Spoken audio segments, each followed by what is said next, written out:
ವ್ಯಾಕರಣಾಂಶದ ಒಂದು ಭಾಗವನ್ನ ಚರ್ಚೆ ಮಾಡೋಣ. ಅದಕ್ಕಿಂತ ಪೂರ್ವದಲ್ಲಿ ನಿಮಗೊಂದು ಪದ್ಯ ಹೇಳ್ತೀನಿ. ಸತ್ತವರ ಕಥೆಯಲ್ಲ ಕುದಿ ಕುದಿದು ಕರ್ಮದ ಕತ್ತಲೆಗೆ ಸಿಲುಕುವ ಸೀಮೆಯ ಹಲವು ತಾನಲ್ಲ. ಹೊತ್ತು ಹೋಗದೆ ಪುಂಡರಾಲಿಪ ಮತ ಮತಿಗಳ ಗೋಷ್ಠಿಯಲ್ಲಿದು ಸತ್ಯ ಶರಣರು ತಿಳಿಯುವುದಿ ಪ್ರಭುಲಿಂಗ ಲೀಲೆಯನು. ಇಲ್ಲಿ ಈ ಪದ್ಯವನ್ನ ನಾವು ಗಮಕ ರೂಪದಲ್ಲಿ ಹಾಡುವಂತಹ ಒಂದು ಬಗೆಯನ್ನ ತಿಳ್ಕೊಂಡ್ವಿ. ಗಮಕ ವಾಚನವನ್ನು ಯಾವ ರೀತಿ ಮಾಡ್ಬೋದು ಅನ್ನೋದು ನೋಡಿದ್ವಿ. ಹೀಗೇನೆ ಪದ್ಯ ಅಂತಂದ್ರ ವಿಭಿನ್ನ ಬಗೆಯಲ್ಲಿ ನಮಗೆ ಅದು ರಸಾಸ್ವಾದನೆಯನ್ನ ನೀಡೋದಕ್ಕೆ ತೆರೆದುಕೊಳ್ತೇವೆ. ಹೀಗೆ ನಾವು ಅದನ್ನ ಗಮಕ ವಾಚನವನ್ನ ಮಾಡಬಹುದು. ಅದಲ್ಲದೆ ನಾವು ಹಾಡಿನ ರೂಪದಲ್ಲೂ ಕೂಡ ಬೇರೆ ಬೇರೆ ಭಾವಗೀತಾತ್ಮಕವಾಗಿ ಭಾವಗೀತೆಯ ಹಾಡಿನ ಮೂಲಕವೂ ಕೂಡ ನಾವು ಹಾಡಬಹುದು ಅಲ್ವಾ. ಹೀಗೆ ಬೇರೆ ರೀತಿಯಲ್ಲಿ ನಾವು ಹಾಡನ್ನ ಹೇಳ್ಬಹುದು ಅಲ್ವಾ. ಹೀಗೆ ಹಾಡನ್ನ ಈ ರೀತಿ ಹೇಳೋದಕ್ಕೆ ನಮ್ಮ ಪೂರ್ವದಲ್ಲಿ ಕಾವ್ಯದಲ್ಲಿ ವಿಶೇಷವಾದಂತಹ ರೀತಿಯಾದಂತಹ ಲಕ್ಷಣಗಳನ್ನ ತಂದಿಟ್ಕೊಂಡು, ಈಗ ಉದಾಹರಣೆಗೆ ನಾವು ಮನುಷ್ಯರೇ ನಾವು ಅಲ್ವಾ, ಎಲ್ಲ ಮನುಷ್ಯರು ಏನಪ್ಪಾ ಅಂತಂದ್ರೆ ನಾವು ಇನ್ನೊಬ್ಬರಿಗೆ ಚಂದ ಕಾಣಬೇಕು, ನೋಡೋರಿಗೆ ನಾವು ಅಂದವಾಗಿ ಕಾಣಬೇಕು, ನೀಟಾಗಿ ಕಾಣಬೇಕು ಅನ್ನೋ ಒಂದು ಕಾರಣಕ್ಕೆ ಏನ್ ಮಾಡ್ತೀರಿ, ಅಲಂಕಾರವನ್ನು ಮಾಡ್ಕೊಳ್ತೀರಿ ಅಲ್ವಾ. ಅಲಂಕಾರ ಮಾಡ್ಕೊತೀರಲ್ಲ. ಹಂಗ ಪ್ರಾಚೀನ ಕಾಲದಲ್ಲಿ ಕಾವ್ಯವನ್ನ ರಚನೆ ಮಾಡುವಂತಹ ಸಂದರ್ಭದಲ್ಲಿ ಕಾವ್ಯಕ್ಕೆ ಅಲಂಕಾರವನ್ನ ಮಾಡುವಂತಹ ಒಂದು ಹೊಸ ರೀತಿಯಾದಂತಹ ಬಗೆಯನ್ನ ನಮ್ಮ ಅಲಂಕಾರಿಕರು ಕಾವ್ಯ ರಚನೆ ಮಾಡುವಂಥವ್ರು ಅದನ್ನ ಆ ಒಂದು ಹೊಸ ರೀತಿಯ ಲಕ್ಷಣವನ್ನ ಹುಡುಕಿ ತಂದು. ಹಾಗಾದ್ರೆ ಕಾವ್ಯಕ್ಕೇಂದ್ರೆ ಅಲಂಕಾರ ಅಂತಂದ್ರೆ ನೋಡ್ಬೋದು. ಈಗ ನಾವು ಅಧ್ಯಯನ ಮಾಡುವಂತಹ ಸಂದರ್ಭದಲ್ಲಿ ಭಾಷೆ ಮುಂದಾಗುತ್ತೆ ಮತ್ತು ಅದರ ನಿಯಮವನ್ನ ತಿಳಿಸಿಕೊಡುವಂತಹ ವ್ಯಾಕರಣ ಹಿಂದಾಗುತ್ತೆ. ಹಾಗೇನೆ ನಾವು ಕಾವ್ಯವನ್ನ ರಚನೆ ಮಾಡುವಂತಹ ಸಂದರ್ಭದಲ್ಲಿ ಕಾವ್ಯ ಮುಂದಾಗುತ್ತೆ, ಅದರ ಲಕ್ಷಣವನ್ನು ತಿಳಿಸಿಕೊಡುವಂತಹ ಅಲಂಕಾರ ಹಿಂದಾಗುತ್ತ ಅನ್ನುವಂಥದ್ದನ್ನ ನಾವೊಂದು ಮರೆಯಬಹುದು. ಹಾಗೇನೆ ಆ ಚಲುವು, ಸೌಂದರ್ಯ ಮತ್ತು ಮನಾಕರ್ಷಣೆಗಾಗಿ ನಾವು ಅಲಂಕಾರವನ್ನ ಮಾಡ್ತಾ ಬರ್ತೀವಿ. ಹಾಗೇನೆ ಕವಿಗಳು ಅದನ್ನ ಕಾವ್ಯದಲ್ಲಿ ಅಲಂಕಾರವನ್ನ ತಂದುಕೊಂಡ್ರು. ಹಾಗೇನೆ ನಾವಿವತ್ತು ಅಲಂಕಾರ ಅನ್ನುವಂತಹ ವ್ಯಾಕರಣ ಭಾಗದ ಒಂದು ಅಧ್ಯಯನವನ್ನು ನಾವು ಮಾಡೋಣ.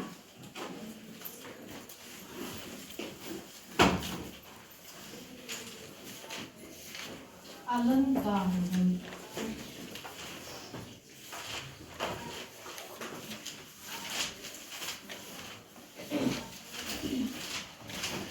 ನಿಮ್ಮ ನೋಟ್ ಪುಸ್ತಕದಲ್ಲಿ ಮುಖ್ಯಾಂಶಗಳನ್ನ ಮಾತ್ರ ನೀವು ನೋಟ್ ಮಾಡ್ಕೊಳ್ರಿ. ನಂತರದಲ್ಲಿ ನಾನು ನೋಟ್ ಸರಿ. ಕಾವ್ಯದಲ್ಲಿ ಅಲಂಕಾರವನ್ನ ತಂದ್ರು. ಹ್ಯಾಕ್ ತಂದ್ರು? ಕಾವ್ಯದಲ್ಲಿ ಶಬ್ದದ ಮೂಲಕವೂ ಕೂಡ ಅಲಂಕಾರವನ್ನ ತಂದ್ರು, ಅರ್ಥದ ಮೂಲಕವೂ ಕೂಡ ಅಲಂಕಾರವನ್ನ ತಂದ್ರು. ಅದೇನ್ರಿ ಶಬ್ದದ ಮೂಲಕ ಅಲಂಕಾರ ತರೋದು ಅಂದ್ರೆ, ನೀವು ಓದಿರ್ತೀರಿ ಎಷ್ಟೋ ಪದ್ಯಗಳು ನಿಮ್ ಕಿವಿಗೆ ಬಿದ್ದಿರ್ತಾವ, ಆದ್ರೆ ಅದು ಹೀಗೆ ಅನ್ನೋದು ನಿಮ್ಗೆ ಗೊತ್ತಿರಂಗಿಲ್ಲ ಅಷ್ಟೇ. ಈಗ ಒಂದಂಗ ಉದಾಹರಣೆ ಪದ್ಯವನ್ನು ಹೇಳ್ತೀನಿ. ಈ ಒಂದು ಪದ್ಯ ಯಾವ ವಿಶೇಷ ಲಕ್ಷಣದಿಂದ ಕೂಡಿದೆ ಅನ್ನುವಂಥದ್ದು ಹೇಳ್ಬೇಕು. ಗುರ್ತಿಸಿ ಹೇಳ್ತೀರಾ? ಅದನ್ನ ಹೇಳ್ಬೇಕು ಅಂದ್ರೆ ಗಮನ ಕೇಳ್ಬೇಕಲ್ಲ, ಕೇಳ್ತಿರ್ಲ? ಹಾ. ಕರಮಸದತ್ತು ಕೌಮುದಿಯ ಬಿತ್ತು ಚಕೋರಿಯ ತುತ್ತು ನಿರಜೋತ್ಕರದ ವಿಪತ್ತು ತಾರೆಗಳ ತುತ್ತು ಸುಧಾಂಬುದಿಯೊತ್ತು ಮತ್ತ ಮಂಬರದ ಪುಳಿಂದಿ ತಾಡೆಸೆವ ಮುಗಿನ ಮುತ್ತು ಮಗಳದು ನೋಡಲಚ್ಚರಿ ಅನಿಸಿತ್ತು ನೋಡ ಕೂಡದೆಸೆಯೊಂದೊಗೆ ತರ್ಪ ಹಿಮಾಂಶು ಮಂಡಲಂ. ಏನಿರ್ತಿಲ್ಲ ತೂ ಅನ್ನುವಂಥ ಪದವನ್ನ ಪದೇ ಪದೇ ಬಳಸಿರುವಂಥದ್ದನ್ನು ನೋಡ್ತಾ ಇರ್ತೀವಿ ಅಲ್ವಾ. ತು ಅನ್ನೋ ಪದ ಪದೇ ಪದೇ ಬಳಸಿದೆ. ಅದು ಹೀಗೆ ಕಾವ್ಯದಲ್ಲಿ ಶಬ್ದ ಚಮತ್ಕಾರದ ಮೂಲಕ ಅಲಂಕಾರವನ್ನು ತರುವಂತಹ ಕೆಲಸವನ್ನ ನಮ್ಮ ಅಲಂಕಾರಿಕರು ಮಾಡಿದರು ಶಬ್ದದ ಮೂಲಕ. ಅದೇ ರೀತಿಯಾಗಿ ಅರ್ಥದ ಮೂಲಕವೂ ಕೂಡ ಕಾವ್ಯದಲ್ಲಿ ಅಲಂಕಾರವನ್ನು ತರೋ ಕೆಲಸ ಮಾಡಿದರು. ಸೂರ್ಯ ಉದಯಿಸುವಂತಹದ್ದು ಮತ್ತೆ ಈ ರೀತಿಯಾಗಿ ಈ ವರ್ಗ ಕೋಣೆಯಲ್ಲಿ ಬೆಳಕು ಬಿಡುತ್ತೀವಿ. ಆ ಬೆಳಕಿನ ಕೆಲವೊಂದಿಷ್ಟು ಬಿಂದುಗಳು ಅಲ್ಲೇ ಬಿದ್ದು ಹೊಳಪನ್ನ ಕಾಣ್ತಾ ಇದ್ದಾವೆ. ಇದಂಗ ನೀವು ನೋಡ್ತೀವಿ, ನಾವು ನೋಡ್ತೀವಿ, ಅಷ್ಟೇ ನೋಡ್ತೀವಿ ಬಿಡ್ತೀವಿ, ಏನೋ ಬೆಳಕರು ಬಂದದ ಬಿದ್ದತಿ ಅಂತ ಹೇಳ್ತೀವಿ. ಅದೇ ಕಾವ್ಯ ರಚನೆ ಮಾಡುವಂಥವ್ರು ಅದರ ಸೊಬಗನ್ನ ವರ್ಣಿಸಿ ವರ್ಣಿಸಿ ಏನ್ ಬರೀತಾರಲ್ಲ ಅದೇ ಅರ್ಥಾಲಂಕಾರ ಆಗುತ್ತೆ. ಸೂರ್ಯ ಮುಳುಗುವಂಥದ್ದನ್ನು ಕೂಡ ವರ್ಣಿಸಿ ಬರೀಬಹುದು. ಈಗೆಲ್ಲ ಯುದ್ಧ ಮಾಡಿ ಮೈಯೆಲ್ಲ ರಕ್ತಸಿಕ್ತವಾಗಿ ಮಾಡ್ಕೊಂಡಂತಹ ಒಬ್ಬ ಮನುಷ್ಯ ಸಮುದ್ರದಲ್ಲಿ ಮಿಂದ್ಕೊಳ್ಳೋದಕ್ಕೆ ತನ್ನ ಎಲ್ಲ ರಕ್ತವನ್ನು ತೊಳೆದುಕೊಳ್ಳೋದಕ್ಕೆ ಸ್ನಾನಕ್ಕೆ ಅಂತ ಇಳಿತಾ ಇದ್ದಾನೇನೋ ಅನ್ನುವ ರೀತಿಯಲ್ಲಿ ಸಮುದ್ರದ ಕಡೆಗೆ ಕಾಣ್ತಾ ಇರುವಂತಹ ಸೂರ್ಯ ನಮಗೆ ಗೋಚರಿಸಿದ ಅನ್ನುವಂಥದ್ದನ್ನ ಬೇರೆ ಬೇರೆ ಶಬ್ದಗಳನ್ನ ಬಳಸಿ ಕವಿಗಳು ರಚನೆ ಮಾಡ್ತಾರೆ. ಹೀಗೆ ಆಮೇಲೆ ಈ ಹರಿಶ್ಚಂದ್ರ ಕಾವ್ಯದಲ್ಲಿ ಹರಿಶ್ಚಂದ್ರ ಕಾವ್ಯ ಓದ್ತಾ ಇರುವ ಸಂದರ್ಭದೊಳಗ ಆತ ಯಾವುದೋ ಒಂದು ಮಾಯಾಜಾಲಕ್ಕೆ ಸಿಲುಕಿ ವಿಶ್ವಾಮಿತ್ರನ ಒಂದು ಕಾಟದಿಂದ ವಿಶ್ವಾಮಿತ್ರನ ಒಂದು ಪರೀಕ್ಷೆಯಿಂದ ಆತ ಏನಾಯ್ತು, ಇಡೀ ಒಂದು ಊರನ್ನೇ ಕೇರಿಯನ್ನೇ ಆತನ ರಾಜ್ಯವನ್ನೇ ಬಿಟ್ಟು ಹೋದ. ಆವಾಗ ಆ ಊರೇ ಕಣ್ಣೀರಿಡ್ತಂತ ಅಂತ ಹೇಳ್ತಾರ.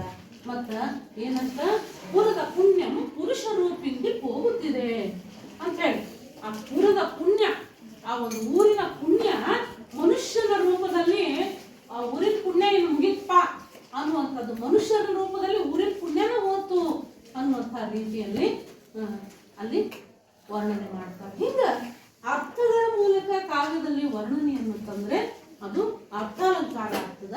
ಶಬ್ದದ ಮೂಲಕ ಕಾವ್ಯದಲ್ಲಿ ಅಲಂಕಾರವನ್ನು ತಂದ್ರೆ ಅದು ಶಬ್ದಾಲಂಕಾರ ಆಗ್ತೈತಿ. ಅದಕ್ಕೆ ಕೆಲವೊಂದು ಕಡೆ ಕವಿಗಳು ಹೇಳ್ತಾರೆ, ರತ್ನ ಖಚಿತವಾದಂತಹ ನವರತ್ನಗಳಿಂದ ಕೂಡಿರುವಂತಹ ವಿವಿಧ ವಿವಿಧ ವಿವಿಧ ಬಗೆಯಾದಂತಹ ಒಡವೆಗಳನ್ನ ಹಾಕೊಳ್ಳುವಂಥದ್ದು ಏನೈತಪ್ಪ ಅಂದ್ರೆ ಅದು ಅರ್ಥಾಲಂಕಾರ ಅಂತ ಅನಿಸ್ಕೊಂಡ್ರೆ, ಶಬ್ದಕ್ಕಾಗಿ ನಾದ ಬರ್ಲಿ ಅನ್ನೋ ಒಂದು ಕಾರಣಕ್ಕಾಗಿ ನಾದದ ಚಲುವಿಕೆಗಾಗಿ ನಮ್ಮ ಚಲುವೆಯರು ಹಾಕೊಳ್ಳುವಂತಹ ಕಾಲಾನ್ ಗೆಜ್ಜೆ ಅದು ಶಬ್ದಾಲಂಕಾರ ಆಗುತ್ತೆ ಅಂತ ಹೇಳಿ ಒಬ್ಬ ಕವಿಗಳು ವರ್ಣನೆ ಮಾಡ್ತಾರೆ. ಶಬ್ದಾಲಂಕಾರ ಅಂದ್ರೆ ಹೆಣ್ಮಕ್ಕಳ ಕಾಲಲ್ಲಿ ಹಾಕೊಳ್ಳುವಂತಹ ಕಾಲ್ ಗೆಜ್ಜೆಗೆ ಶಬ್ದಕ್ಕಾಗಿ ಶಬ್ದ ಬರ್ಲಿ ಅನ್ನೋ ಕಾರಣಕ್ಕೆ ಹಾಕೊಳ್ಳುವಂತಹ ಕಾಲ್ ಗೆಜ್ಜೆ ಆದ್ರೆ ಇದು ರಕ್ತಖಚಿತವಾದಂತಹ ಆಭರಣ ಅರ್ಥಾಲಂಕಾರ ಆಗ್ತದೆ ಅಂತ ಒಬ್ಬ ಕವಿಗಳು ಬಹಳ ಚಂದಾಗಿ ವರ್ಣಿಸಿ ಹೇಳ್ತಾರೆ.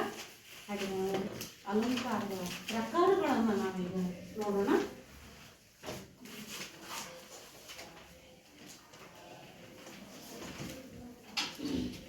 ಈ ಅಲಂಕಾರದಲ್ಲಿ ಮುಖ್ಯವಾಗಿ ನಾವು ಎರಡು ಪ್ರಕಾರಗಳನ್ನ ನೋಡ್ತೇವೆ.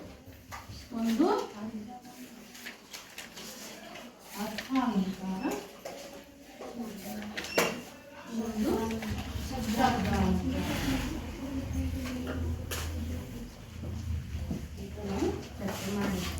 ಮತ್ತೆ ಶಬ್ದಾಲಂಕಾರದಲ್ಲಿ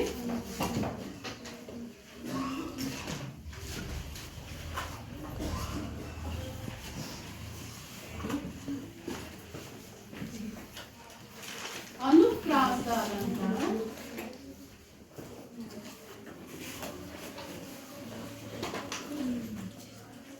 ಯಮಕ ಅಲಂಕಾರ,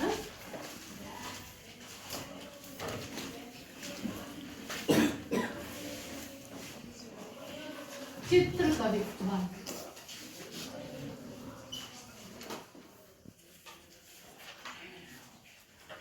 ಮತ್ತೆ ಅನುಪ್ರಾಸ ಅಲಂಕಾರದಲ್ಲಿ ಮತ್ತೆರಡು ಪ್ರಕಾರಗಳನ್ನು ನೋಡ್ತೇವೆ. ಅದರಲ್ಲಿ ನೃತ್ಯಾನುಪ್ರಾಸ,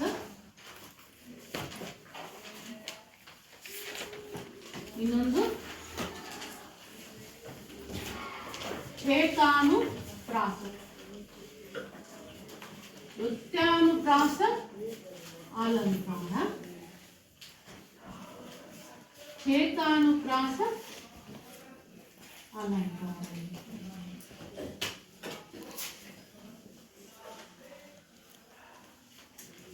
ಅಂತೇಳಿ ಎರಡು ಬಗೆಯನ್ನು ನೋಡ್ತೀವಿ.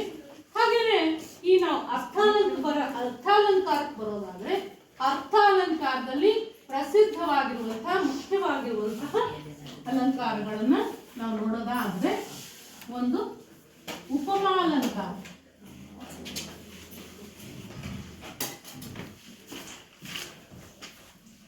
ಎರಡು ರೂಪಕ ಅಲಂಕಾರ, ಮೂರನೇದು ಉತ್ಪ್ರೇಕ್ಷೆ ಅಲಂಕಾರ,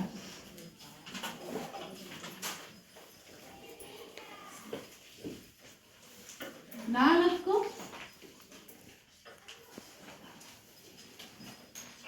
ದೃಷ್ಟಾಂತ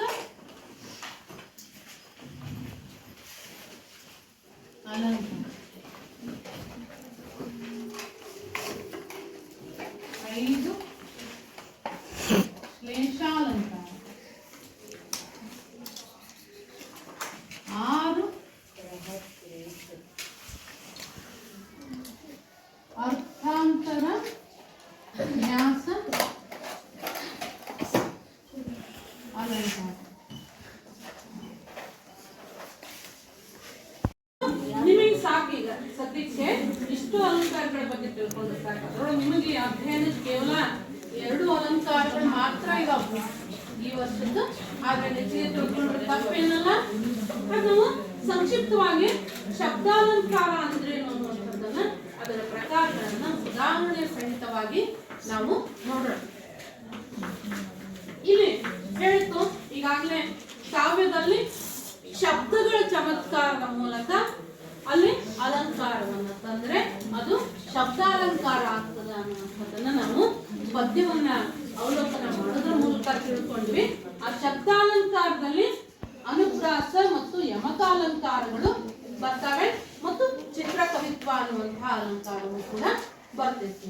ಏನಪ್ಪಾ ಅಂತಂದ್ರೆ ಕಾವ್ಯದಲ್ಲಿ ಒಂದು ಶಬ್ದ ಅಥವಾ 2 ಶಬ್ದ ಪುನಃ ಪುನಃ ಬಂದ್ರೆ ಅದು ಶಬ್ದಾಲಂಕಾರ ಅಂತ ಹೇಳಿ ಅನಿಸ್ಕೊಳ್ತೈತೆ. ಅದರೊಳಗ ಈ ಕಾವ್ಯದೊಳಗ ಶಬ್ದದ ಆದಿಯಲ್ಲಿ ಒಂದೇ ಅಕ್ಷರ ಅಥವಾ ಒಂದೇ ಕಾಗುಣಿತಾಕ್ಷರ ಪುನಃ ಪುನಃ ಬರ್ತಾ ಇದ್ರೆ ಅದನ್ನ ಆದಿಪ್ರಾಸ ಅಲಂಕಾರ ಅಂತ ಹೇಳಿ ನಾವು ಕರಿತೀವಿ. ಈ ಆದಿಪ್ರಾಸ ಅಲಂಕಾರದಲ್ಲಿನೇ ಇಲ್ಲಿ ವೃತ್ತಾನುಪ್ರಾಸ, ಚೇಕಾನುಪ್ರಾಸ, ಅನುಪ್ರಾಸಗಳು ಇವೆಲ್ಲ ಬರ್ತವೆ. ಶಬ್ದಾಲಂಕಾರವನ್ನು ನೋಡೋದಾದ್ರೆ ಅನುಪ್ರಾಸ ಅಲಂಕಾರದಲ್ಲಿ ಮೊದಲನೇದು ಆದಿಪ್ರಾಸ ಅಲಂಕಾರ.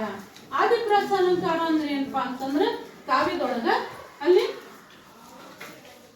2ನೇ ಅಕ್ಷರ, ಸಾಮಾನ್ಯವಾಗಿ 1ನೇ ಅಕ್ಷರ ಅಲ್ಲ, ಕಾವ್ಯ ಬರೆಯುವಾಗ ಆರಂಭದಲ್ಲಿರುವಂತಹ 2ನೇ ಅಕ್ಷರ ಪ್ರತಿ ಸಾಲಿನಲ್ಲೂ ಕೂಡ ಒಂದೇ ರೀತಿಯಾಗಿದ್ರೆ ಅಥವಾ ಒಂದೇ ಕಾಗುಣಿತದಿಂದ ಬರೆದಂಥದ್ದು ಬಂದಿದ್ರೆ ಅದನ್ನ ನಾವು ಆದಿಪ್ರಾಸ ಅಲಂಕಾರ ಅಂತ ಹೇಳಿ ನಾವು ಗುರುತಿಸ್ತೀವಿ. ಬಹಳಷ್ಟು ನಿಮ್ಮ ಹಳೆಗನ್ನಡ ಪದ್ಯಗಳನ್ನ ಓದೋದಕ್ಕಾಗ ಕೂಡ ಅವು ನಿಮಗೆ ತಿಳಿದು ಬರ್ತಾವ.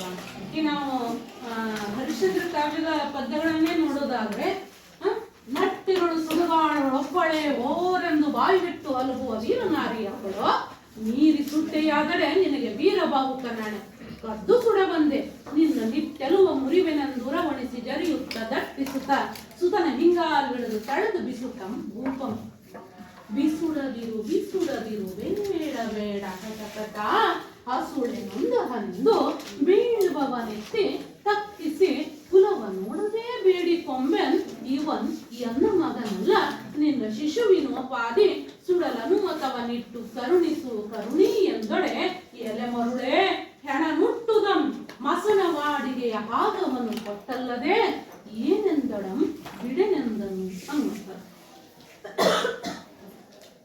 ನೋಡಿ, ಬೀಸುಡದಿರು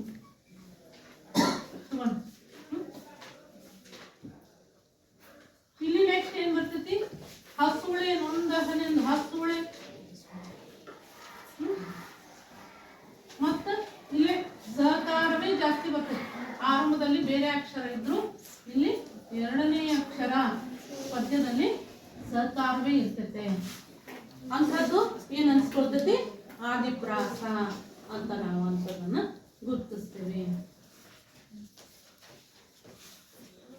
ಈಗ ನಟ್ಟಿರುಳು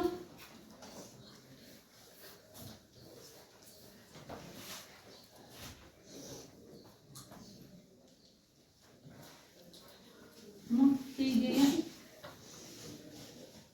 ಈ ತರ ಬರ್ತದ. ಎದ್ರಲ್ಲಿ ನೋಡಲಿ ನಟ್ಟಿರುಳು, ಕಟ್ಟೆರ್ದ, ಮುಟ್ಟಿಗೆ ಈ ತರ ಅಕ್ಷರವೇ ಪದೇ ಪದೇ ಬಂದಿದ್ರ ಪದ್ಯದ ಆದಿಯಲ್ಲಿ ಹೀಗೆ ಬಂದಿದ್ರ ಅದನ್ನ ನಾವು ಆದಿಪ್ರಾಸ ಅಲಂಕಾರ ಅಂತ ಕರಿತೀವಿ. ಗೊತ್ತಾಯ್ತಲ್ಲ? ಆದಿಪ್ರಾಸ ಅಲಂಕಾರ ಇಲ್ಲಿ ಆದಿಪ್ರಾಸ ಅಲಂಕಾರದ ಲಕ್ಷಣ ಗೊತ್ತಾಯ್ತಲ್ಲ ಈಗ ನಿಮಗ? ಹಳೆಗನ್ನಡ ಪದ್ಯದ ಆದಿ ಭಾಗದಲ್ಲಿ ಸಾಮಾನ್ಯವಾಗಿ ಎರಡನೇ ಅಕ್ಷರ ಅಲ್ಲಿ ಒಂದೇ ರೀತಿಯಾಗಿ ಆ ಒಂದು ಕಾಗುಣಿತದಿಂದ ಕೂಡಿರುವಂತಹ ಒಂದೇ ರೀತಿಯಾದಂತಹ ಅಕ್ಷರಗಳು ಪದೇ ಪದೇ ಬಂದ್ರೆ ಅದನ್ನು ನಾವು ಆದಿಪ್ರಾಸ ಅಂತ ಹೇಳಿ ಗುರುತಿಸ್ತೇವೆ. ಹಾಗೇನೆ ಇಲ್ಲಿ ವೃತ್ತಾನುಪ್ರಾಸ ಅಂತ ನಾವು ಇನ್ನೊಂದನ್ನ ಗುರುತಿಸ್ತೀವಿ. ಇನ್ನೊಂದು ಎರಡನೇ ಪ್ರಕಾರ ಯಾವ್ದಪ್ಪ? ವೃತ್ಯಾನುಪ್ರಾಸ. ಈ ವೃತ್ಯಾನುಪ್ರಾಸ ಅಲಂಕಾರ ಅಂದ್ರೆ ಏನಪ್ಪಾ ಅಂತಂದ್ರೆ ಒಂದಾಗಲಿ ಎರಡಾಗಲಿ ವ್ಯಂಜನಗಳು ಪುನಃ ಪುನಃ ಹೇಳಲ್ಪಡ್ತಾ ಇದ್ರೆ ಅದು ವೃತ್ಯಾನುಪ್ರಾಸ ಅಂತ ಕರಿತೀವಿ. ಈ ಆದಿಪ್ರಾಸದಲ್ಲಿ ಕೇವಲ ಒಂದಷ್ಟ ಬರ್ತೈತಿ. ಇಲ್ಲಿ ಒಂದು ಅಥವಾ ಎರಡು ಬರ್ಬೋದು, ಪದೇ ಪದೇ ಬರ್ಬೋದು. ಅಂತದನ್ನ ನಾವು ವೃತ್ಯಾನುಪ್ರಾಸ ಅಂತ ನಾವು ಗುರುತಿಸ್ತೇವೆ. ಉದಾಹರಣೆಗೆ ಎಳೆ ಗಿಳಿಗಳ ಬಳಗಂ ಇಳಿತಂಜಳಸಿ ನಳಿಸಿ ಸುರಿದೊಳಗುತ್ತಂ ಕಳಿಯದ ಕಳವೆಯ ಕನಿಶಂಗಳ ಹರ ಖಂಡಿಸುಗುಂ. ಯಾವ ಶಬ್ದ? ಗ ಮತ್ತು ಳ. ಸರಿ ಅಲ್ವಾ? ಹಾಗೆ ಇಲ್ಲಿ ಎಳೆ ಗಿಳಿಗಳ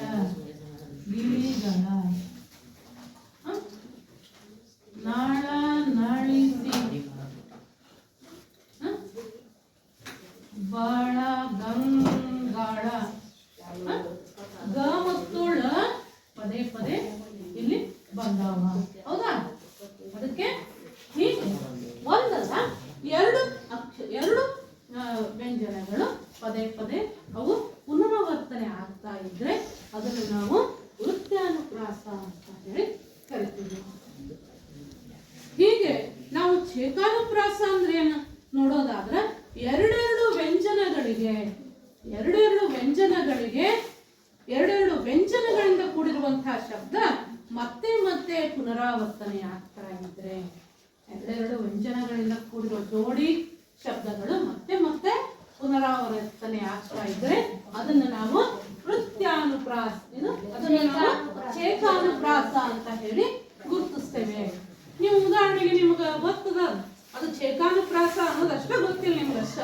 ಸಾಕಷ್ಟು ನಾವು ಗಾದೆ ಮಾತುಗಳನ್ನ ನೋಡ್ತಾ ಇರುವಾಗ ಅಲ್ಲಿ ಎರಡೆರಡು ಜೋಡಿ ವ್ಯಂಜನಗಳ ಬರೋದನ್ನ ನೋಡ್ಬಿಡ್ತೀವಿ. ಏನಪ್ಪ? ಮಾಡಿ ಮಾಡಿ ಕೆಟ್ಟರು ಮನವಿಲ್ಲದೆ, ನೀಡಿ ನೀಡಿ ಕೆಟ್ಟರು ನಿಜವಿಲ್ಲದೆ, ಮಾಡಿ ಮಾಡಿ ಎರಡು ಒಂದೇ ಶಬ್ದ ಎರಡು ಸಲ ಯಾಕೆ ಹೇಳ್ಬೇಕಾಗಿತ್ತು? ಅವರು ಯಾಕೆ ತಂದಾರೆ ಇದನ್ನ? ಅಲಂಕಾರ ಏನು ನಿಜ, ಅಲಂಕಾರ ಮಾಡೋದಕ್ಕೆ, ಶಬ್ದಾಲಂಕಾರವನ್ನು ಮಾಡೋದಕ್ಕೆ ತಂದರೆ ನಿಜ. ಎರಡು ಸಲ ಉಚ್ಚಾರ ಮಾಡೋದ್ರ ಹಿನ್ನೆಲೆ ಏನು? ಈಗ ವಿರುಕ್ತಿಯಲ್ಲೂ ಕೂಡ ನಾವೇನ್ ಮಾಡ್ತೀವಿ? ಎರಡು ಸಲ ಉಚ್ಚಾರ ಮಾಡ್ತೀವಿ. ಬೇಗ ಬೇಗ, ನಡುವೆ, ಕಡ ಕಡೆಗೆ, ಕಟ್ಟ ಕಡೆಗೆ, ಕಡೆ ಕಡೆಗೆ. ಯಾಕಂದ್ರೆ ಅದರ ತೀವ್ರತೆಯನ್ನ, ಆ ಒಂದು ಕೆಲಸದ ತೀವ್ರತೆಯನ್ನ ಅವ್ರು ಹೇಳ್ತಾ ಇರುವಂತಹ ಆ ವಿಷಯದ ಮಹತ್ವವನ್ನ ತಿಳಿಸಿ ಹೇಳೋದಕ್ಕೆ ಒಂದೇ ಪದವನ್ನ ಹೇಳ್ತಾರೆ. ಈಗ ಒಬ್ಬರು ಯಾರೋ ಕರಿತಾ ಇದ್ದಾರೆ, ನೀವು ಬಹಳ ಅವಸರ ಐತಿ ನಿಮಗ, ಬಹಳ ಬೇಗ ಅವ್ನು ಬರ್ಬೇಕಾಗತ್ತೆ. ಬರೇ ಬಾ ಅಂದ್ರೆ ಬೇಗ ಬರಲ್ಲ, ಬೇಗ ಬೇಗ ಬಾ. ಎರಡು ಸಲ ಉಚ್ಚಾರ ಮಾಡಿದ್ದೆ ಅಂತ ಅವಸರ ಐತಿ, ನಿನ್ನ ಒತ್ತಡ, ಕೆಲಸದ ಒತ್ತಡ ನಿನ್ನ ಮಾತಲ್ಲಿ ಬರ್ತದೆ. ಹಾಗೇನೆ ಇಲ್ಲಿ ಮಾಡಿ ಮಾಡಿ ಕೆಟ್ಟರು, ಮಾಡಿ ಮಾಡಿ ಮಾಡಿ ಕೆಟ್ಟರು. ನೀಡಿ ನೀಡಿ ಕೆಟ್ಟನು ನಿಜವಿಲ್ಲದೆ ಅನ್ನೋ ರೀತಿಯಲ್ಲಿ ಆ ಒಂದು ಕಾರಣಕ್ಕೆ ಈ ಶಬ್ದವನ್ನ ಪುನಃ ಪುನಃ ಪದೇ ಪದೇ ಬಳಸ್ತಾರ. ಹಾಗೇನೆ ಇಲ್ಲಿ ನಾವು ಇನ್ನೊಂದು ನೋಡೋದಾದ್ರೆ ಹಾಡಿ ಹಾಡಿ ರಾಗ ಬಂತು, ಉಗುಳಿ ಉಗುಳಿ ರೋಗ ಬಂತು, ಬಿಟ್ಟದುಂ ಬಿಟ್ಟಪೆಂ ಪಿಡಿದುಂ ಪಿಡಿದಪೆಂ ನಟ್ಟುದುಂ ನಟ್ಟಪೆಂ ಕೇಳಿದುಂ ಕೇಳಪೆಂ ಅನ್ನುವಂಥದ್ದು. ಸುತ್ತಲೂ ಪರಿವ ಪರಿ ಪ್ರಚಾರದಿಂ ಪುರದಿಂ ಒಪ್ಪಿಸಿ ಬದ್ವ ಬಲ್ದೆರೆಗಳಿಂ ತೊರೆಗಳಿಂ ಎತ್ತದ ಒಗೆವ ಸವ್ಯಗಳಿಂ ಸುಳಿಗಳಿಂ ನಾನಾ ಪ್ರಕಾರದಿಂ ಅನ್ನುವಂಥ ಆ ಹಳೆಗನ್ನಡ ಪದ್ಯದಲ್ಲೂ ಕೂಡ ನಾವು ನೋಡ್ತೀವಿ.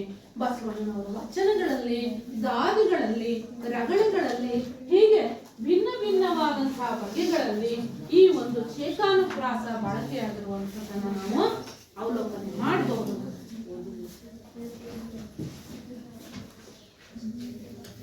ಮಾಡಿ ಮಾಡಿ ಕೆಟ್ಟದ್ದು. ಆ ವಚನ ಹೇಳ್ತೀರಿ ಯಾರ ಪೂರ್ತಿ ಬರ್ತಿರ್ತಿ ನಿಮ್ಗ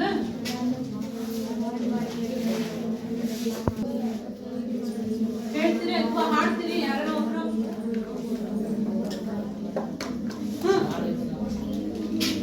ಹೇಗ ನಿಮ್ಮಲ್ಲೇ ಹೇಳ್ಬೇಡ್ರಿ, ಇಲ್ಲಿ 4 ಮಂದಿ ಕೇಳ್ತಾರ, ಗೊತ್ತಿದ್ರು ಸುಮ್ಮನೆ ಕುಂತ್ರ ಅರ್ಥ ಅಲ್ಲ, ಹೇಳ್ಬೇಕು.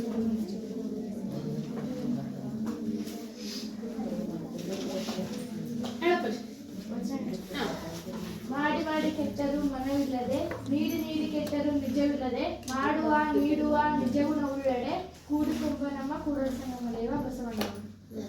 ಚಪ್ಪಾಳೆ.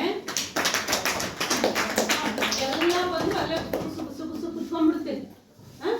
ನೀವು ಹೇಳಿದ್ರ ಈ ತರ ಅನುಕೂಲ ಆಗ್ತದೆ. ನಿಮ್ಗೆ ಗೃಹ ಪಾಠ ಏನಪ್ಪಾ ಅಂತಂದ್ರ ಇದೇ ರೀತಿಯಾದಂತಹ ಲಕ್ಷಣವುಳ್ಳಂತಹ 2 ವಚನಗಳನ್ನ ಬರ್ಕೊಂಡ್ಬರ್ತಿರಲ್ಲ.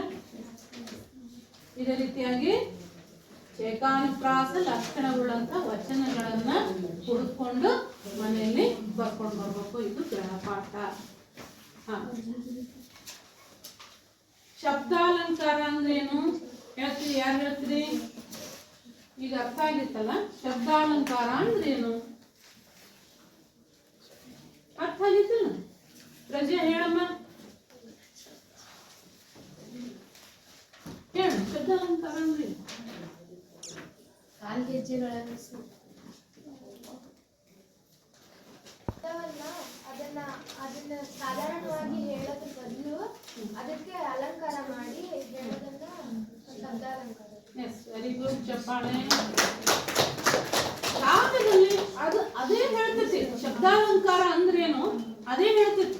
ಶಬ್ದಗಳ ಮೂಲಕ ಕಾವ್ಯದಲ್ಲಿ ಅಲಂಕಾರವನ್ನು ತರುವಂತದ್ದೇ ಶಬ್ದಾಲಂಕಾರ.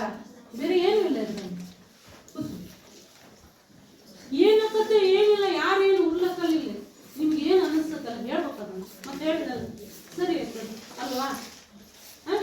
ಸುಮ್ಮನೆ ಕುತ್ಕೋಬಾರ್ದು ನೀವು ಹುಡುಗರು. ಕಾವ್ಯದಲ್ಲಿ ಶಬ್ದಗಳ ಮೂಲಕ ನಾವು ಕಾವ್ಯವನ್ನ ಅಲಂಕಾರಗೊಳಿಸುವಂಥದ್ದೇ ಶಬ್ದಾಲಂಕಾರ. ಹಾಗಾದ್ರೆ ಅರ್ಥಾಲಂಕಾರ ಅಂದ್ರೇನು? ಯಾರು ಹೇಳ್ತೀರಿ? ಅರ್ಥಾಲಂಕಾರ ಅಂದ್ರೇನು? ನೀವೇ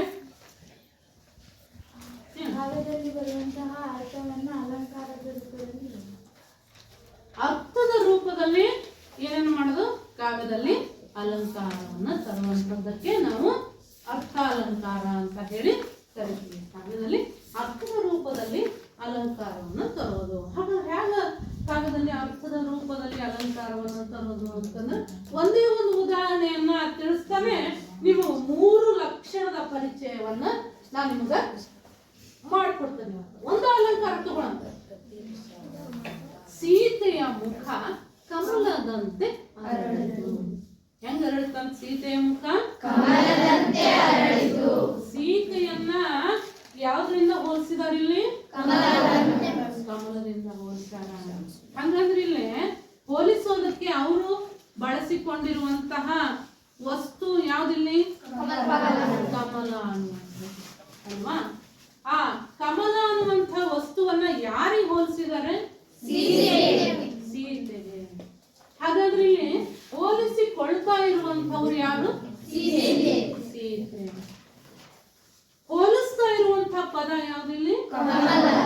ವೆರಿ ಗುಡ್.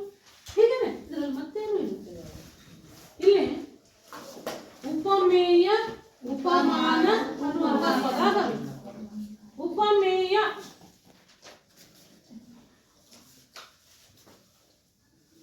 ಅಂದ್ರೆ ಹೋಲಿಸಿಕೊಳ್ಳುವ ಪದ.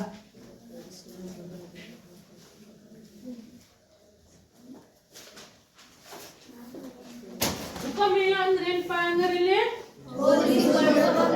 ಹೋಲಿಸಿಕೊಳ್ಳುವ ಪದ. ಉಪಮಾನ ಅಂದ್ರೇನು?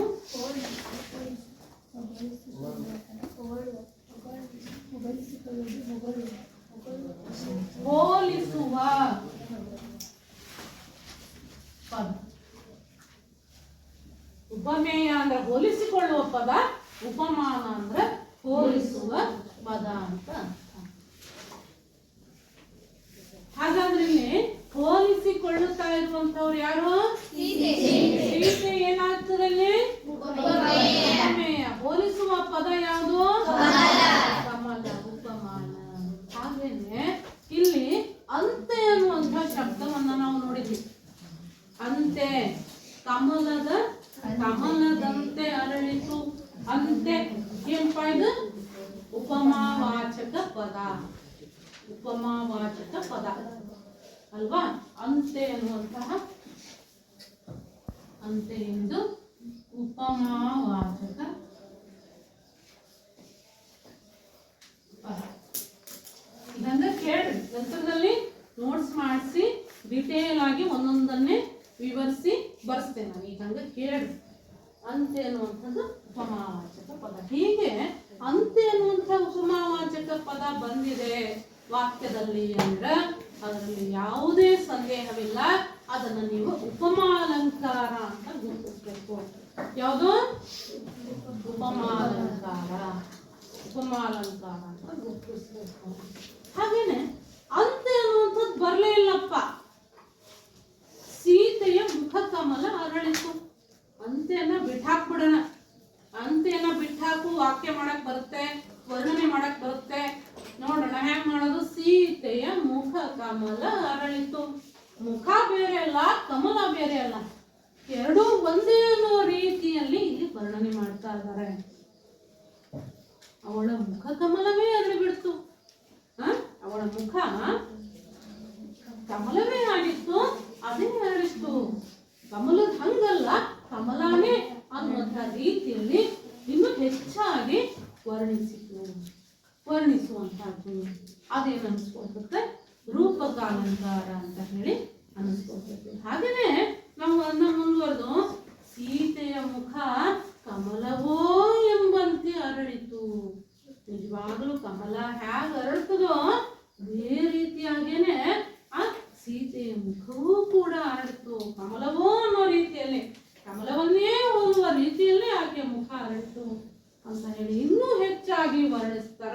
ಕಮಲವೋ ಎಂಬಂತೆ ಹೀಗೆ ವರ್ಣಿಸುವಂಥದ್ದು ಇದು ಉತ್ಪ್ರೇಕ್ಷ ಅಲಂಕಾರ.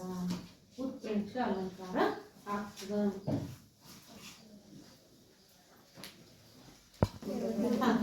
ಹಾಗಾದ್ರೆ ನಾವು ಸ್ವಲ್ಪ ಪುನರಾವಲೋಕನ ಮಾಡೋದಾದ್ರೆ ಈಗ ಆದಿಪ್ರಾಸ ಅಂದ್ರೆ ಏನು ಗೊತ್ತಾಯ್ತಾ ನಿಮಗೆ?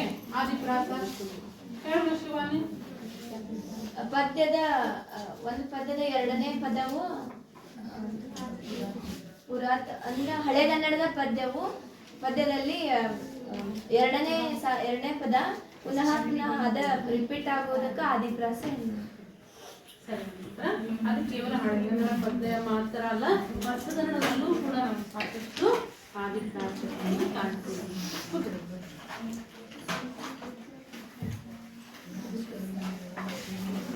ಪದ್ಯ ರಚನೆ ಮಾಡೋದಾಗ ಆರಂಭದ ಸಾಲುಗಳಲ್ಲಿ, ಪದ್ಯದ ಪ್ರತಿ ಆರಂಭದ ಸಾಲುಗಳಲ್ಲಿ ಎರಡನೇ ಅಕ್ಷರ ಒಂದೇ ಕಾಗುಣಿತದಿಂದ ಕುರಿತಾದಂತಹ ಅಕ್ಷರಗಳ ಪುನರಾವರ್ತನೆ ಆಗ್ತಾ ಇದ್ರೆ ಅದನ್ನು ನಾವು ಆದಿಪ್ರಾಸ ಅಂತ ಕರಿತೀವಿ ಅಲ್ವಾ? ನೆಕ್ಸ್ಟ್ ಈಗ ವೃತ್ಯಾನುಪ್ರಾಸ ಅಂದ್ರೇನು? ವೃತ್ಯಾನುಪ್ರಾಸ ಅಂದ್ರೇನು ಹೇಳುವ ರಜಿಯಾ? ಒಂದು ಅಥವಾ ಎರಡು ಪದಗಳು ಪುನಃ ಬಂದರೆ ಅದನ್ನು ವೃತ್ಯಾನುಪ್ರಾಸ ಅಂತ ಕರೀತಾರೆ. ಒಂದು ಅಥವಾ ಎರಡು ವ್ಯಂಜನಗಳು ಪುನಃ ಬಂದು ಅದನ್ನ ವೃತ್ಯಾನುಪ್ರಾಸ ಅಂತ ನಾವು ಗುರುತಿಸ್ತೇವೆ. ನಾವು ಅದಕ್ಕೆ ಕಳೆದ ಅವಧಿಯಲ್ಲಿ ಉದಾಹರಣೆನ ನೋಡಿದ್ವಿ, ಎಳೆಗಿಳಿಗಳ ಬಳಗಗಳ ಅನ್ನುವಂಥದ್ದು ಅಲ್ವಾ. ಮತ್ತೆ ಏಕಾನುಪ್ರಾಸ ಅಂದ್ರೇನು, ಯಾರು ಹೇಳ್ತೀರಿ? ಹೇಳೋಮೇಗ. ಎರಡೆರಡು ವ್ಯಂಜನಗಳು ಪದೇ ಪದೇ ಬಂದರೆ ಅದನ್ನ ಎರಡೆರಡು ವ್ಯಂಜನಗಳಿಂದ ಕೂಡಿರುವಂತಹ ಶಬ್ದಗಳು ಪುನರಾವಲೋಕನವನ್ನ ನಾವು ಏಕಾನುಪ್ರಾಸ ಅಂತೀವಿ. ಉದಾಹರಣೆ ಕೊಡ್ತೀಯಾ? ಹಾಡಿ ಹಾಡಿ ರಾಗ ಬಂತು ಉಗುಳಿ ಉಗುಳಿ ಹೋಗು. Very good.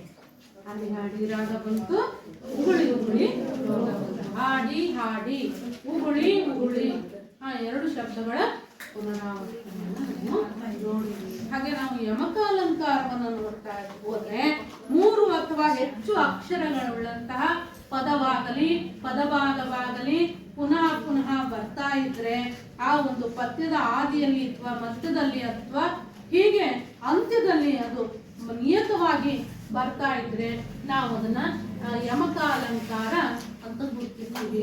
ಕೆಳದೋಳ್ ಪುಳಿಂದೀರೆ, ಕೆಳದೋಳ್ ಪುಳಿಂದೀರೆ ಪೆರ್ಪುಲಿ ಬಂದೊಡಂ ಅಂಚನಳ್ಕಂ ನೋಡಂ ನೋಡಂ ಸಲೆಪಸಿವ ಮರೆತು ಕಾಡಂ ಕಾಡಂ ಬೇಡಂ ಬೇಡಂ ನೋಡಂ ನೋಡಂ ಕಾಡಂ ಕಾಡಂ ಬೇಡಂ ಬೇಡಂ. ಪದ್ಯದ ಕೊನೆಯ ಭಾಗದಲ್ಲಿ ಈ ಶಬ್ದಗಳ ಪುನರಾವರ್ತನೆ ಆಗ್ತವೆ. ನೋಡಂ ನೋಡಂ ಕಾಡಂ ಕಾಡಂ ಬೇಡಂ ಬೇಡಂ.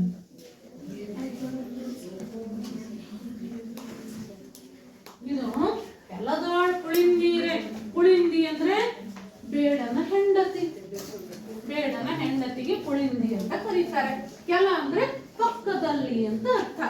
ಬೇಡನಿಗೆ ಬೇಡನ ಪಕ್ಕದಲ್ಲಿ ಆತನ ಹೆಂಡತಿ ಇರ್ತಾರೆ ಹೇಳ್ತಾರೆ. ಅದನ್ನು ವರ್ಣನೆ ಮಾಡ್ತಾ ಹೋಗ್ತಾರೆ. ಕೆಲದೋಳ್ ಪುಳಿಂದಿರೆ, ಪಕ್ಕದಲ್ಲಿ ಬೇಡನ ಹೆಂಡತಿ ಇದ್ರೆ, ಪುಳಿಂದಿ ಬೇಡನ ಹೆಂಡತಿ ಇದ್ರೆ ಪೆರ್ಪುಲಿ ಬಂದೊಡಂ ಅಂಜನಳ್ಕಂ ನೋಡಂ ನೋಡಂ. ಪೆರ್ಪುಲಿ ದೊಡ್ಡದಾದಂತ ಹುಲಿ ಬಂದ್ಬಿಟ್ರೆ ಅಂಜೋದಿಲ್ಲ, ಅಳ್ಕೋದಿಲ್ಲ. ನೋಡು ನೋಡು ಆತ ಹೆದರೋದೇ ಇಲ್ಲ. ನೋಡು ನೋಡು ಸಲೆಪಸಿವ ಮರೆತು ಕಾಡಂ ಕಾಡಂ. ಆತ ಹಸಿವನ್ನು ಕೂಡ ಮರ್ತ್ಬಿಡ್ತಾನಂತೆ.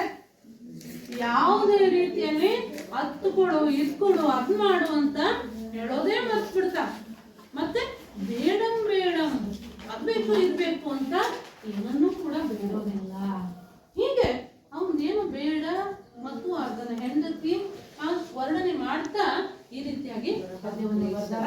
ಆ ಇಡೀ ಒಂದು ಪದ ಅಥವಾ ಪದಭಾಗ ಅದು ಕಾವ್ಯದ ಆರಂಭದಲ್ಲಾಗ್ಲಿ ಅಂತ್ಯದಲ್ಲಾಗ್ಲಿ ಮಧ್ಯದಲ್ಲಾಗ್ಲಿ ಈ ರೀತಿಯಾಗಿ ಬಂದು ಹೋದ್ರೆ ಅದನ್ನು ನಾವು ಯಮಕಾಲಂಕಾರ ಅಂತ ಹೇಳಿ. ಇನ್ನು ಕೊನೆಯದಾಗಿ ನೋಡೋದಾದ್ರೆ ಚಿತ್ರಕವಿತ್ವದಲ್ಲಿ ಅಕ್ಷರಗಳನ್ನ ಪದಗಳನ್ನ ಕವಿಗಳು ಕುಶಲತೆಯಿಂದ ಆರಿಸಿ ಜೋಡಿಸಿ ಕಾವ್ಯದಲ್ಲಿ ಉಂಟು ಮಾಡುವಂತಹ ಶಬ್ದಚಿತ್ರಕ್ಕೆ ನಾವು ಅಲ್ಲಿ ಚಿತ್ರಕವಿತ್ವ ಅಂತ ಹೇಳಿ ಹೆಸರನ್ನ ಕರಿತೀವಿ. ನಂದನ ನಂದನ ನಿನ್ನೋ ನಂದನ ಮೈ ಮುಂದೆ ನಿಂದುದೆಂದೇನೆ ಮುದದಿ ನಂದನ ನಿಂದುದು ಎಂದೆನ್ನದೆ ನೀನೆಂದು ಮನ್ಮದನೆ ಎಂದು ನಿಂದಿ ಮುದದು. ಇಲ್ಲಿ ಅದನ್ನ ಉಚ್ಚಾರ ಮಾಡೋದೇ ಒಂದು ರೀತಿಯಾದಂತಹ ಸೊಗಸು. ಹಾಗಾದ್ರೆ ಶಬ್ದಾಲಂಕಾರದಿಂದ ಏನು ನಿನಗೆ ಉಪಯೋಗ ಐತಿ ಅಂತಂದ್ರೆ, ನಾನು ಶಬ್ದಾಲಂಕಾರವನ್ನು ಮಾಡೋದ್ರಿಂದ ಪದ್ಯವನ್ನ ನೆನಪಿಟ್ಟುಕೊಳ್ಳುವಂಥದ್ದು ಬಹಳ ಸರಳವಾಗಿ ನೆನಪಿಟ್ಕೋಬಹುದು. ಶಬ್ದಾಲಂಕಾರದ ಮುಖಾಂತರ ಪದ್ಯ ನೆನಪಿಟ್ಕೊಳ್ಳೋದು ಚೆನ್ನಾಗಿರ್ತದೆ ಮತ್ತು ಹೇಳುವಾಗಲೂ ಕೂಡ ನಮಗೆ ಬಹಳಷ್ಟು ಖುಷಿ ಅನಿಸ್ತದೆ. ಈ ಶಬ್ದಾಲಂಕಾರವನ್ನು ಹೇಳುವಾಗ ಇಷ್ಟು ಅರ್ಥ ಆಗ್ತಲ್ಲ. ನಾಳೆ ದಿನ ಅದನ್ನ ಪ್ರತಿ ಒಂದನ್ನು ವಿವರವಾಗಿ ಹೇಳ್ತಾ ನಿಮಗೆ ನೋಟ್ಸ್ ಬರೆಸ್ತೇನೆ. ಮನೆಗೆಲಸ ನೆನಪೈತಲ್ಲ ನಿಮಗೆ? ವಚನಗಳನ್ನ ಹುಡುಕೊಂಡು ಅದೇ ರೀತಿಯಾದ ಹೋಲುವಂತಹ ವಚನಗಳನ್ನು ಹುಡುಕೊಂಡು ಬರ್ಕೊಂಡು ಬರ್ತಿಲ್ಲ.